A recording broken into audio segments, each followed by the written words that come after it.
Welcome to Financial Hub. In this video, I'm going to guide you on how to buy Bitcoin on Binance application. For that, make sure you get the application and you're logged into your account.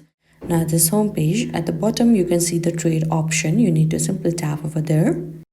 And two options will be presented. You need to tap on the first one, buy.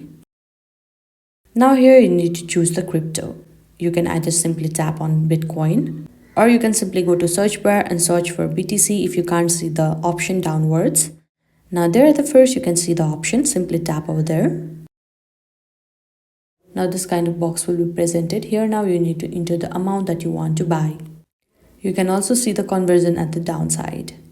Now after you are done, you can simply tap on buy, but currently my account isn't verified, so you cannot see the option. But if your account is verified, there you'll be seeing an option to buy it.